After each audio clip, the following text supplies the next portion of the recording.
ये आकाशवाणी रायपुर है। छत्तीसगढ़ी समाचार बुलेटिन के संग धर्मेंद्र दुबे के जय जोहार। राज्य सरकार ह एसो किसान मन ले समर्थन मूल्य में धान खरीदी 1 दिसंबर ले 15 फरवरी 2020 तक करही। उन्हें मक्का के खरीदी 1 दिसंबर ले 31 मई तक करे जाही। 1 दिसंबर के इतवार होए के बाद घलो ओ दिन धान के खरीदी करे जाही।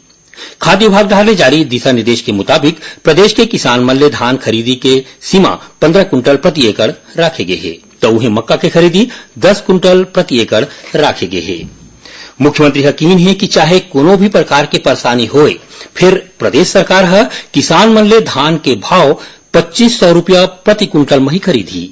मुख्यमंत्री आज बलरामपुर रामानुजगंज जिला के सामरी विधानसभा क्षेत्र के गांव श्रीकोट में राखे गए लोकार्पण और शिलान्यास समारोह में सभा ला संबोधित करत खानी ये बात कहीन।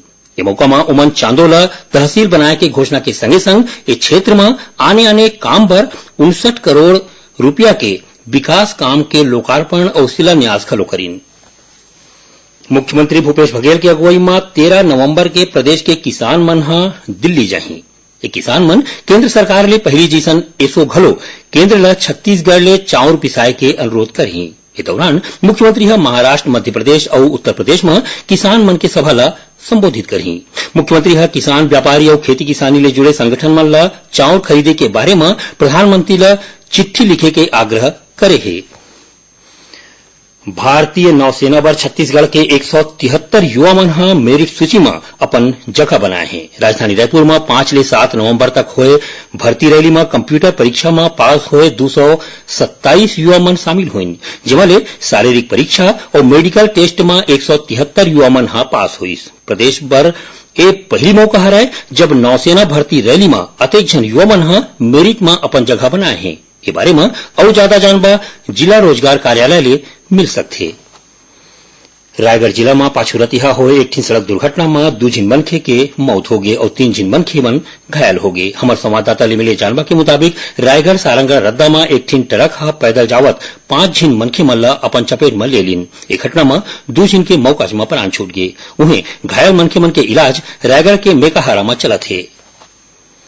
मुख्य सचिव आरपी मंडल शहर मन के साफ सफाई, बिजली और शहर सुंदर दिखाए एखर बर 1 हफ्ता के भीतर व्यवस्था करे के निर्देश दे हवाए। श्री मंडल आज राजधानी रायपुर में बिलासपुर, दुर्ग, भिलाई और कोरबा के नगर निगम आयुक्त और जोन कमिश्नर मन के बैठक लीन। ये मौका में मुख्य सचिव कहिन कि स्मार्ट सिटी रायपुर ला सुंदर बनाए भर मिशन मोड में काम करे जाही। बैठक में अधिकारी मन ला निर्देश दिन कि उमन बिहनिया 6 बजे ले अपन शहर के वार्ड मन में घूमे और साफ सफाई के जानबा लेवाए। देवउठनी एकादशी माने जेठौनी के पर्व आज प्रदेश में श्रद्धा और उत्साह के संग मनाया जात है। ये मौका में घरों घर तुलसी और भगवान शालिग्राम के प्रतीक के रूप में बिहाव करे जाते। एखर बर जम्मो घर मन में गन्ना ले मंडप बनाए गए है और दिया जला के बने ढंग ले घर मन ला उजियारा करे गए है। ऐसे मानता है कि आज ले भगवान विष्णु जागते और आज के बाद ले बिहाव के संगे संग शुभ काम घलो शुरू हो जाते। ये पर्व के मौका में राज्यपाल अनुसुईया उइके और मुख्यमंत्री भूपेश बघेल प्रदेश के लोगन मन ला शुभकामना दे हवे। राज्य सरकार भारतीय प्रशासनिक सेवा के अधिकारी दिलीप वासनिकर ला रायपुर संभागायुक्त के अतिरिक्त प्रभार सौंपे है। श्री वासनिकर ए बेरा दुर्ग संभाग के आयुक्त हवे। ओमन 2002 बैच के आईएएस अधिकारी है।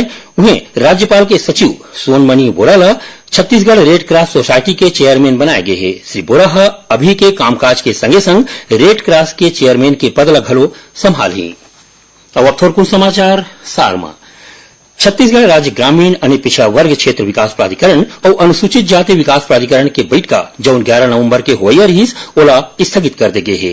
रोजगार और स्वरोजगार मार्गदर्शन केंद्र कोतिले 11 नवंबर के पुराना पुलिस मुख्यालय परिसर जिला रोजगार कार्यालय रायपुर में प्लेसमेंट कैंप राखे गए है और आदिवासी लोक कला परंपरा और संस्कृति ला बचाए भर राज्य सरकार रहा ले राष्ट्रीय आदिवासी नृत्य महोत्सव के आयोजन महासमुंद जिला में करे जात है। उन्हें कोरिया जिला के मनेन्द्रगढ़ में घलो आदिवासी नृत्य महोत्सव होवत है। अब एक संग छत्तीसगढ़ी समाचार बुलेटिन इहे सिरावत है। जय जोहार।